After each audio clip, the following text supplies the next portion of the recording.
capítulo 21 del curso bíblico Recorrido por las Sagradas Escrituras. Les recuerdo que estamos recorriendo los 12 libros históricos que van desde Josué hasta Esther. Ya pasamos por Josué, por Jueces y Ruth, y ahora vamos a entrar a Primera de Samuel con 31 capítulos que está dividido en dos. Así que después veremos Segunda de Samuel. Cuentan los sucesos acontecidos en el tiempo del último de los jueces, quien fuera precisamente Samuel, para dar cambio a la política de gobierno y dar inicio a la época de los reyes. Este cambio ocurrió a través de la voluntad permisiva de Dios, puesto que ese no era su deseo ni tampoco era el tiempo para que Israel fuera gobernada por la dinastía del gobierno monárquico.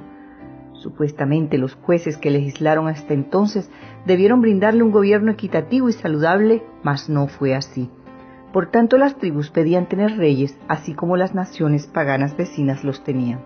Si bien es cierto que Dios había planeado darle un rey a su pueblo, el tiempo no había llegado para que su Hijo Jesucristo ocupase ese cargo de preeminencia, gobernando al mundo entero como el Rey de Reyes y Señor de Señores, tal como se nos fue revelado. Pero las quejas y las peticiones de los israelitas hicieron que Dios escogiera a Saúl como el primer rey, diciéndole a Samuel que lo ungiera y lo proclamara, lo posesionara y lo posicionara como el primer rey de las tribus de Israel, no sin antes advertirle que esto les traería nefastas consecuencias, porque estos reyes los harían sufrir, no así quien él había escogido como rey justo, a Jesucristo Rey y Salvador. Leamos Primera de Samuel desde los versos 8 en adelante. Cuando Samuel envejeció, nombró como caudillo a sus hijos para que guiaran al pueblo de Israel. Su primogénito se llamaba Joel y su segundo hijo se llamaba Abías. Pero no siguieron el ejemplo de su padre, sino que se dejaron llevar por la avaricia, pues aceptaron sobornos y corrompieron la impartición de justicia. Por eso todos los ancianos israelitas fueron a Ramá para hablar con Samuel y le dijeron: es un hecho que ya tú eres viejo y que tus hijos no siguen tu ejemplo, por tanto escógenos un rey como lo tienen las otras naciones para que nos gobierne. Pero Samuel no le agradó esta propuesta de dar al pueblo un rey que lo gobernara. Entonces oró al Señor y el Señor le dijo: atiende todas las peticiones que te haga el pueblo. No te han rechazado a ti, sino a mí, pues no quieren más que yo reine sobre ellos. Están haciendo contigo lo que han hecho conmigo desde que los saqué de Egipto. Me están dejando para ir a servir otros dioses. Tú atiendes sus peticiones, pero aclárales todos los inconvenientes y muéstrales cómo los tratará quien llegue a ser su rey. En el verso 10, Samuel comunicó al pueblo que pedía un rey y todo lo que el Señor le había dicho. Y les dijo: el rey que ustedes ahora piden les quitarán a sus hijos para ponerlos como soldados en sus carros de guerra. Unos serán jinetes de su caballería e irán abriéndole paso a su carruaje.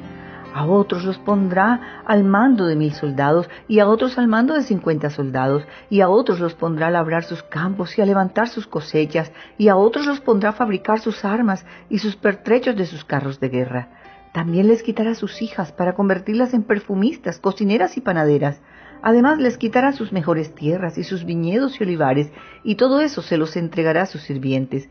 Les quitará también la 10ª parte de sus granos y de sus viñedos para pagarle a sus oficiales y a sus sirvientes. Le quitará a sus siervos y siervas y a sus mejores jóvenes y sus asnos y bueyes para que trabajen para él. También les exigirá la 10ª parte de sus rebaños y ustedes pasarán a ser sus sirvientes. El día que ustedes elijan su rey, lo van a lamentar, pero el Señor no les responderá.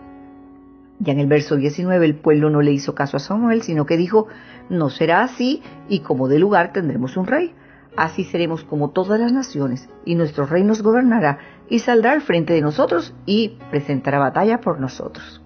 Así fue como el pueblo de Israel dejó de ser gobernada por jueces para dar inicio al gobierno de los reyes. Ahora que ya saben el motivo del cambio del gobierno, empecemos por el principio de este maravilloso libro que consta de 2 libros, Primera y Segunda de Samuel. Abra su Biblia y empecemos el recorrido. Usted se encontrará en el primer capítulo de Primera de Samuel la historia del nacimiento precisamente de Samuel, quien llegará a ser uno de los hombres más importantes en la historia de Israel. Les contaré que Elcana, tengo que decirles que existe una confusión en cuanto a su tribu, puesto que según este libro dice que era efrateo, o sea de la tribu de Efraín, pero en Primera de Crónicas, capítulo 6, versos 19 al 28, dice que pertenecía a la tribu de Leví. Aunque esto le parezca intrascendente, tiene una suma importancia. Después les contaré el porqué. Les sigo contando que Elcana se fue a vivir a las montañas de Efraín con sus 2 mujeres. Siendo hombre piadoso y creyente, descendía todos los años a adorar a Dios a Silo, lugar en el que estaba el tabernáculo de reunión, donde se encontraba ejerciendo el sacerdocio Elí y sus 2 hijos. Recuerden que esta era una época de crisis espiritual, y en el tiempo cuando gobernaban los jueces y el pueblo de Dios se había desviado en pos de otros dioses, había un enfriamiento espiritual aún en medio de los levitas. Leamos 1 de Samuel en el capítulo 1 en los versos 2 en adelante. Elcana tenía 2 mujeres, una de ellas se llamaba Ana y la otra Penina. Esta tenía hijos, pero no así Ana. Todos los años Elcana salía de su ciudad para ir a Silo a adorar allí al Señor de los ejércitos. Allí oficiaban como sacerdote Ofni y Fines, hijos de Elí. Al llegar el día en que Elcana ofrecía sacrificio, le daba su parte a Penina y a su mujer y a todos sus hijos e hijas, pero a Ana le daba la mejor parte, porque la amaba, aunque el Señor no le había concedido tener hijos. Pero Penina le molestaba y le hacía enojar hasta entristecerla, porque el Señor no le había concedido tener hijos. Y cada año era lo mismo. Penina se burlaba de Ana cada vez que iba a la casa del Señor, y por lo tanto Ana lloraba y no comía. Pero en esta última ocasión las cosas cambiaron para Ana, porque su petición fue escuchada por Dios y le concedió su deseo. Entonces ella hizo un voto con el Señor y le dijo, leámoslos en el verso 11, Señor de los ejércitos, si te dignas mirar la aflicción de esta sierva tuya y te acuerdas de mí y me das un hijo varón, yo te lo dedicaré, Señor, para toda su vida.